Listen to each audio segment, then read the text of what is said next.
नमस्कार, मी सौ देवकी चैतन्य खोत, मुक्काम पोस्ट पेढांबे, तालुका चिपळूण. श्री संस्कृत या चॅनलमध्ये मी आपणा सर्वांचे मनापासून खूप खूप स्वागत करते. 1 जानेवारी 2024 रोजी भगवद्गीता 15वा अध्याय यातील श्लोक व अर्थ स्पष्टीकरण स्पर्धा मी आयोजित केली आणि तसा मेसेज मी आपणापर्यंत व्हॉट्सॲपच्या माध्यमातून पाठवला. हा मेसेज प्राप्त झाल्यानंतर अनेकांनी या स्पर्धेमध्ये सहभाग घेतला आणि ते सहभागी होणारे जे स्पर्धक आहेत ते ठाणे, कुर्ला, डोंबिवली, रत्नागिरी, चिपळूण, कोल्हापूर अशा विविध ठिकाणाहून विविध वयोगटातले स्पर्धक या स्पर्धेमध्ये सहभागी झाले आणि याचं मला खूप कौतुकही वाटतं आणि विशेष आनंदही वाटतो. या सर्व स्पर्धकांचे मी मनापासून आभार मानते की या स्पर्धेमध्ये आपण पहिल्यांदा सहभागी झालात याबद्दल आभार. आता यामध्ये वयोगट वेगवेगळे होते. म्हणजे सगळ्यात छोटा स्पर्धक हा 5.5 वर्षाचा होता, तर सगळ्यात मोठा स्पर्धक साधारणपणाने 35च्या आतला होता. इतक्या विविध वयोगटातले विविध ठिकाणचे स्पर्धक या स्पर्धेमध्ये सहभागी झाले याचं मला विशेष कौतुक वाटतं. आता स्पर्धा म्हटल्यानंतर काही गोष्टींचं पालन होणं खूप गरजेचं असतं. तर त्यामध्ये एक गोष्ट म्हणजे व्हिडिओ करत असताना तो व्हिडिओ जिथे प्रकाश भरपूर असेल अशा ठिकाणी करणं गरजेची गोष्ट आहे. तसेच कॅमेरा हलता कामा नाही. बऱ्याच वेळेला तुम्ही बोलत असताना जे शूटिंग केलं गेलं आहे ते कॅमेरा खूप हलत आहे आणि त्यामुळे तुमचा आवाजसुद्धा जो आहे तो मागे पुढे होतोय, तुमचं लक्ष विचलित होतंय. आणखीन महत्त्वाची अजून एक गोष्ट म्हणजे की जेव्हा तुम्ही व्हिडिओ करत आहात तेव्हा कमीत कमी आजूबाजूचे आवाज त्या व्हिडिओमध्ये येतील असा प्रयत्न केला गेला पाहिजे. शिवाय तुम्ही जे बोलत असता ते बोलणं समोरच्याला क्लिअर ऐकू जाईल इतक्या मोठ्या आवाजामध्ये तुमचा व्हिडिओ असणं अपेक्षित आहे. आता स्पर्धेसाठी तुम्ही व्हिडिओ करत आहात म्हटल्यानंतर विशेष करून ही सूचना गट क्रमांक 3 मधल्या स्पर्धकांसाठी आहे की या गटातल्या स्पर्धकांनी काय केलं तर बरेच वेळेला आठवलं नाही, पाठांतर केलं होतं पण आठवलं नाही म्हणून कागदावरचं पाहूनच म्हणून दाखवलेलं आहे, वाचून दाखवलेलं आहे आणि तसा व्हिडिओ केला. तर स्पर्धेसाठी असा व्हिडिओ करणं अपेक्षित नव्हतं. तुम्ही पाठांतर करा आणि तुमची तयारी झाल्यानंतर व्हिडिओ करा असं करणं हे स्पर्धकांना बंधनकारक होतं. आता ही वेळ निघून गेलेली आहे पण पुढच्या वेळेला मात्र पूर्ण तयारीनिशी तुम्ही स्पर्धेमध्ये उतराल अशी अपेक्षा करते. आता उच्चारांच्या बाबतीमध्ये जिथे आता पहिलाच श्लोक आहे ऊर्ध्वमूल, तो उधर्वमूल असं बऱ्याच वेळेला बऱ्याच जणांच्या श्लोकांमध्ये आलेलं आहे. तर हे जे उच्चारण दोष आहेत ते टाळले गेले पाहिजेत. त्यासाठी सवयीनं रोज ते श्लोक म्हणणं हा भाग असायला हवं. म्हणजे तुमचे उच्चार जे आहेत ते शुद्ध आणि स्पष्ट होतील.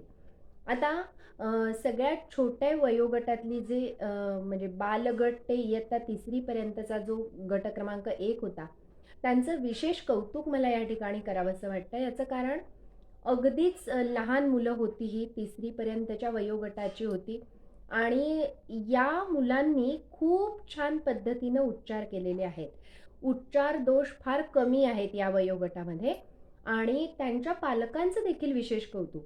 कारण की या मुलांकडून पाठ करवून घेणं, त्यांचा मूळ, त्यांचं स्थिर बसणं हे सगळं त्यांच्याकडून चिकाटीनं करवून घेणं ही गोष्ट फार महत्त्वाची होती आणि ती तुम्ही सगळ्या पालकांनी केली. त्याबद्दल मी पालकांचे मनापासून आभार मानते आणि अशाच पद्धतीनं तुम्ही सतत विविध स्पर्धांमध्ये आपल्या पाल्याला सहभागी करत राहा, त्यांची प्रगती होत राहू दे अशी प्रार्थना आणि विनंती करते. आता हा जो निकाल सादर करणार आहे, हा निकाल सादर करत असताना गट क्रमांकानुसार करत जाणार आहे. उत्तेजनार्थ क्रमांक आणि त्यानंतर तृतीय, द्वितीय आणि प्रथम क्रमांक असे गट क्रमांक 1चे, मग 2चे, 3 आणि गट क्रमांक 4 अशा पद्धतीनं हा निकाल जो आहे तो मी आता जाहीर करणार आहे. निकालाची उत्सुकता तुम्हाला असणार आहे, स्वाभाविक आहे. पण ज्यांना बक्षीस मिळालं नाही, त्यांनी नाराज होण्याचं कारण नाही. तुमच्या उच्चारातले दोष किंवा व्हिडिओ करत असताना झालेल्या ज्या काही चुका आहेत, त्या टाळून पुढच्या वेळेला पुन्हा नव्या उमेदीनं तुम्ही या स्पर्धेमध्ये सहभागी व्हाल, अशी अपेक्षा करते. आणि आता जास्त वेळ न घेता निकाल जो आहे, तो मी जाहीर करते. आता निकालाचं काम जे आहे ते परीक्षण मी स्वतः केलेलं आहे. शिवाय माझे सहकारी काही आहेत, त्यांच्याकडूनही मी परीक्षण करवून घेतलेलं आहे. आणि त्यांच्या सूचना आणि माझ्या सूचना अशा मी आत्ता या व्हिडिओच्या सुरुवातीला सांगितल्या आहेत. आता गट क्रमांक 4 जो खुला गट होता, 18 वर्षाच्या पुढील वयोगट, यामध्ये रिस्पॉन्स खूपच कमी आलेला होता. असं असलं तरीसुद्धा काही निवडकच व्हिडिओ, म्हणजे काय झालं, बऱ्याच जणांनी 1 मिनिट, 1.5 मिनिट, 2.5 मिनिट असा व्हिडिओ केलेला आहे.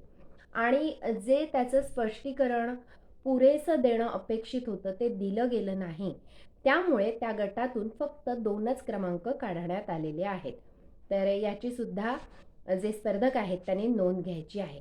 आता गट क्रमांक 1 यामध्ये जे उत्तेजनार्थ क्रमांक प्राप्त झालेले 3 स्पर्धक आहेत, त्यांची नावं मी आता वाचणार आहे. रत्नागिरीची कुमारी सानवी सुरुत प्रभुदेसाई, त्याचबरोबर ठाण्याची पूर्णा श्रेयस घाणेकर आणि चिपळूणची मनवा संदीप परुळेकर, या तिन्ही स्पर्धकांना गट क्रमांक 1 मधून उत्तेजनार्थ क्रमांक प्राप्त झालेला आहे. तर मनवा, पूर्णा आणि सानवी यांचं मनापासून खूप खूप अभिनंदन आणि कौतुक. आता गट क्रमांक 1 मधील तृतीय क्रमांक प्राप्त झालेला आहे खेरडीची स्वरा प्रवीण सावंत, हिला अभिनंदन स्वरा. त्याचबरोबर गट क्रमांक 1 मधील द्वितीय क्रमांक जो आहे तो प्राप्त झाला आहे दाभोळचा श्लोक स्वानंद जोशी, याला अभिनंदन श्लोक.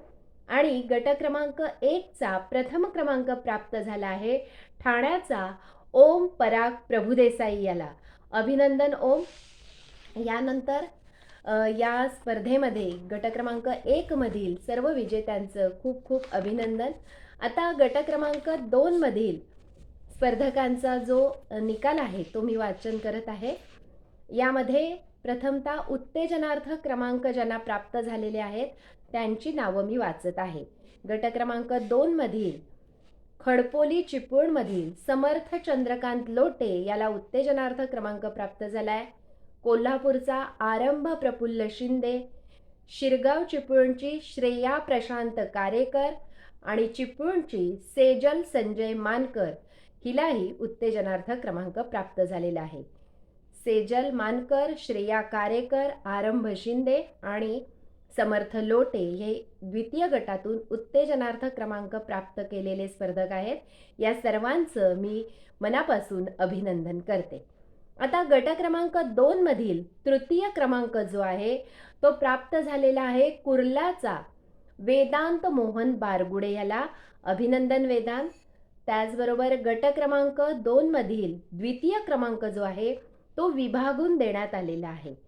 मालगुणचा श्रीराज राकेश ओक, याला द्वितीय क्रमांक दिला गेला आहे. आणि कुर्ल्याची समृद्धी प्रशांत कदम, हिला देखील द्वितीय क्रमांक गट क्रमांक 2 मधून देण्यात आलेला आहे. समृद्धी आणि श्रीराज या दोघांचंही खूप खूप अभिनंदन. गट क्रमांक 2 मध्ये प्रथम क्रमांक जो आहे तो भडवळे या ठिकाणाहून सहभागी झालेला जो स्पर्धक होता गौरव शशिकांत खरे, याला गट क्रमांक 2 मधून प्रथम क्रमांक देण्यात आलेला आहे. अभिनंदन गौरव. यानंतर गट क्रमांक 3 मधील क्रमांकांचं वाचन मी आपणासमोर करत आहे. प्रथमतः उत्तेजनार्थ क्रमांक बघा. रत्नागिरीची स्वरांगी अभिषेक गोरे, अलोरे चिपळूणची सोनाली अनिल मोहिते आणि अलोऱ्यातलाच संकेत दीपक मोहिते, या संकेत, सोनाली आणि स्वरांगी या तिघांचंही अभिनंदन. आणि या तिघांनाही गट क्रमांक 3 मधून उत्तेजनार्थ क्रमांक प्राप्त झालेला आहे. आता गट क्रमांक 3 मधील तृतीय क्रमांक जो आहे तो शिरगाव चिपळूणची भूमी नितीन कोलगे हिला तृतीय क्रमांक प्राप्त झालेला आहे. त्याचबरोबर खडपोली चिपळूणचा वरद शशांक बापट याला द्वितीय क्रमांक प्राप्त झालेला आहे. त्याचबरोबर चिपळूणची वनश्री वैभव गानो हिला प्रथम क्रमांक गट क्रमांक 3 मधून प्राप्त झालेला आहे. वनश्री, वरद, भूमी या सर्वांचं मनापासून खूप खूप कौतुक आणि पुढील स्पर्धांसाठी तुम्हाला खूप शुभेच्छा. आता यानंतर गट क्रमांक 4 मधून 2च क्रमांक काढण्यात आलेले आहेत आणि द्वितीय क्रमांक जो आहे तो अलोरातील दिव्या अशोक सावरटकर हिला द्वितीय क्रमांक प्राप्त झालेला आहे. तर चिपळूणच्या सौभाग्यवती प्राची प्रतीक ओक यांना प्रथम क्रमांक 4थ्या गटातून प्राप्त झालेला आहे. अभिनंदन प्राची मॅडम. त्याचबरोबर दिव्याचं देखील अभिनंदन. आपण सर्वजण या स्पर्धेमध्ये सहभागी झालात आणि उत्साहानं सहभाग घेऊन ही स्पर्धा यशस्वी केलीत त्याबद्दल आपणा सर्वांचं मी मनापासून खूप खूप आभार मानते. आणि आता या स्पर्धेचा निकाल तुमच्यापर्यंत या लिंकच्या माध्यमातून मी पोचवला आहे. तुमची जी सर्टिफिकेटं ऑनलाईन पाठवायची आहेत ती उद्या रात्रीपर्यंत म्हणजेच दिनांक 6 फेब्रुवारी 2024 पर्यंत आपल्या व्हॉट्सॲप क्रमांकावरती प्राप्त होतील. आणि जे प्रत्येक गटातून प्रथम, द्वितीय, तृतीय क्रमांक प्राप्त झालेले स्पर्धक आहेत त्यांच्याशी वैयक्तिक संपर्क करून तुमची जी मेडल आहे ती मेडल लवकरच आपल्यापर्यंत पोहोचतील अशी व्यवस्था केली जाईल. आपण अशाच पुढेही श्री संस्कृतच्या माध्यमातून होणाऱ्या ज्या विविध स्पर्धा आहेत त्यामध्ये सहभागी व्हाल अशी अपेक्षा करते आणि इथेच थांबते. धन्यवाद.